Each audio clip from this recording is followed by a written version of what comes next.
Is the Canon RF 135mm f1.8 lens good for filmmakers? As a full-time filmmaker for the last 3 years, I'm always looking and excited to upgrade to quality lenses. Because as you probably already know, lenses make up most of image quality over the camera. And the issue when shooting on mirrorless cameras is that you're going to be using photography-based lenses. So I want to see how this lens actually performs for video making.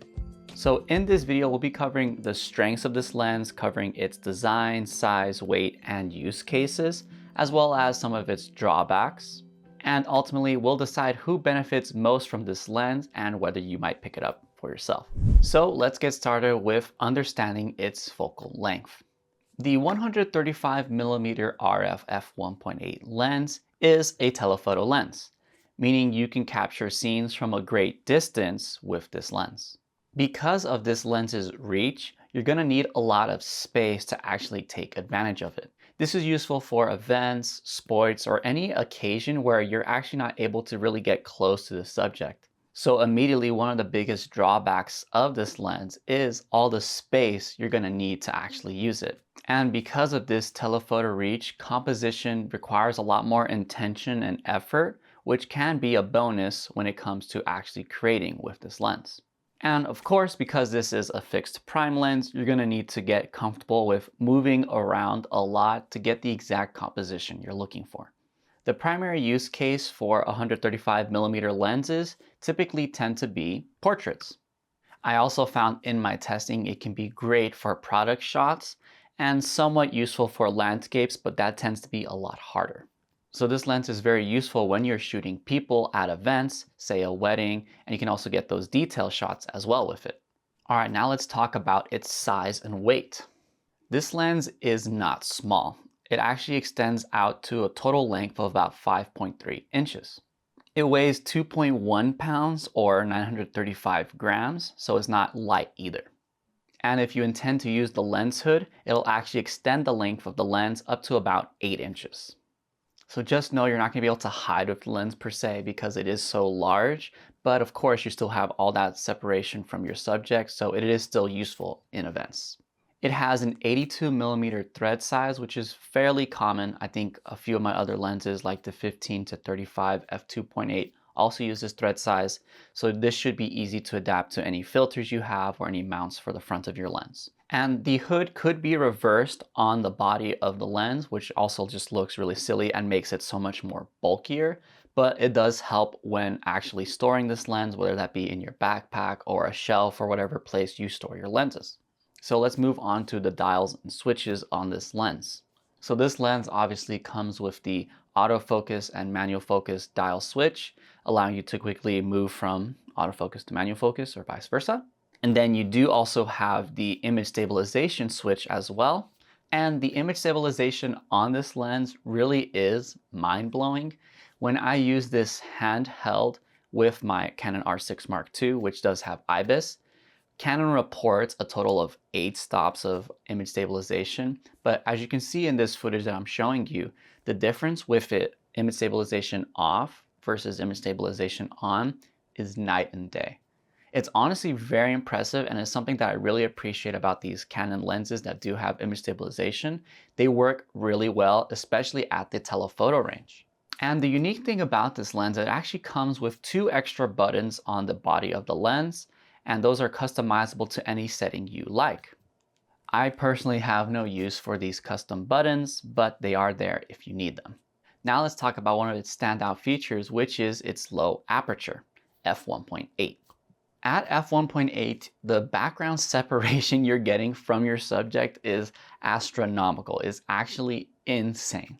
Even if you have the subject very far away, at f1.8 or f2.8 even, you're going to completely blow out the background and separate your subject from it. The bokeh it also produces on the background is extremely beautiful and soft, and I really love the way it looks. The aperture can close up to f22, which is actually a lot more than some of my other lenses, which was very nice to see, meaning you can get really nice deep focus. But I have noticed, even if you close it to f16 or f22, if the subject is close enough to you, you still get a bunch of separation and background blur. So I honestly found that when I wanted the sharpest image on my subject, I preferred something closer to f2.8 or even f4 at times, and you will still get a ton of separation from your background.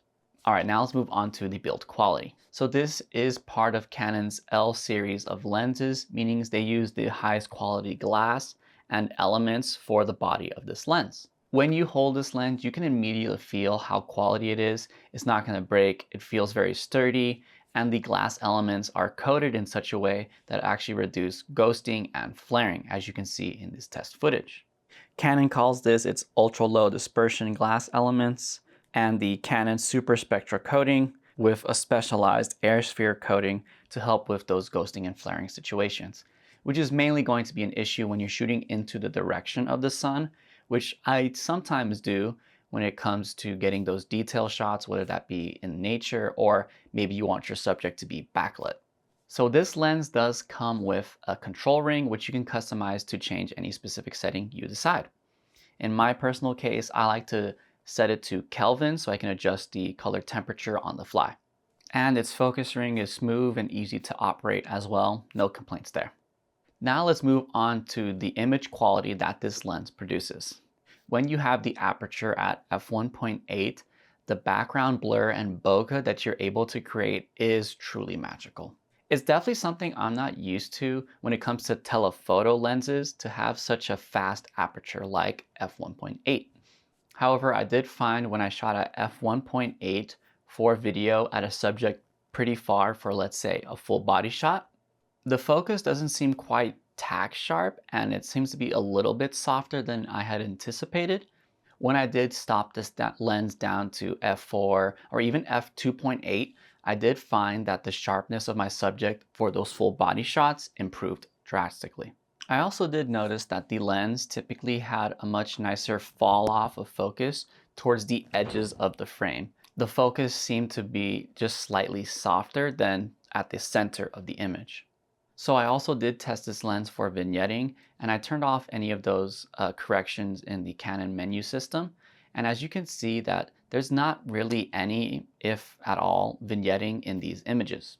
So that was honestly fantastic. Then I decided to also test its focus breathing. So I had something very close and then I would rack focus to something very far just to show the extremes of the focus breathing. And with focus breathing off, you can really see how much focus breathing really happens. Now, this is only going to be an issue when you're doing some sort of rack focus like this, and that depends if you're someone who cares about focus breathing. But the great thing is, depending on your Canon body, you should be able to actually remove focus breathing with this lens in the Canon menu system. And when you do that, you do notice that there's a severe crop in the image. You can see on these two images side by side how much closer the barn house in the back looks when focus breathing compensation is turned on. So this is definitely one of its weaker points, but overall and all around, this lens is fantastic and great to shoot with when it comes to image quality. Now let's move on to its autofocus performance. This lens uses Canon's nano USM motors, meaning they're a little bit quieter and much faster than the STM motors that are in their cheaper lenses. And as you can see in this test of me running towards the camera with the focus locked on, it is extremely fast and accurate. I didn't have any issues with its focusing at all when it comes to moving subjects, whether I was moving and the subject was still, or whether the subject was moving and I was still, or even when both me and the subject were moving. The autofocus stayed locked on and tracked the subject with no problems, even at f1.8. The minimum focusing distance for this lens is 0.7 meters or roughly about 2.3 feet. So you can get really nice extreme close-ups with this lens. It is not a true macro lens by any means, but the details you're able to get up close is really nice. Now let's talk about its low light performance.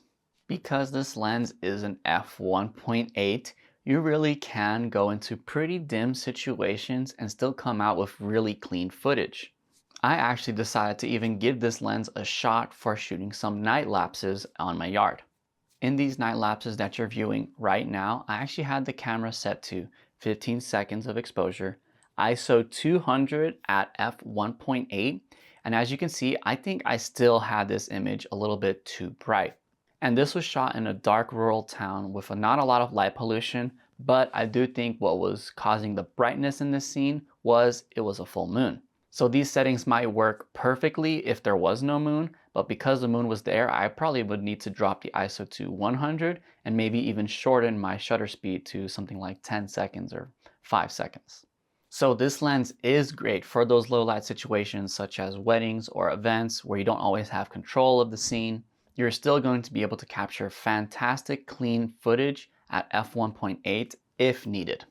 All right, now let's talk about the price of this lens. At the time of this recording, it is on sale for $300 off, but it normally retails for $2,100. This $300 sale seems to happen every 6 months or so. It seems like there's some sort of event going on, whether that be Amazon induced or not. So you could wait out for the $300 off, but otherwise you will be expected to pay roughly $2,100. All right, so who is this lens truly for?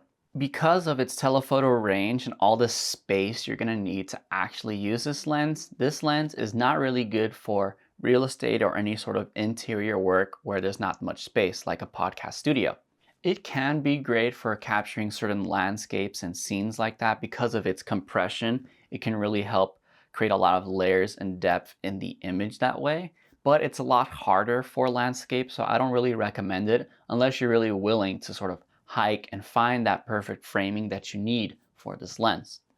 But if you're someone who shoots a lot of events or you do work in large spaces where you're going to be running around, then this lens is really useful. Number one, because it's unique focal range, you're going to get much more unique images and videos out of this lens. Very few people are shooting with 135mm, and that's because of how difficult this lens can be to use.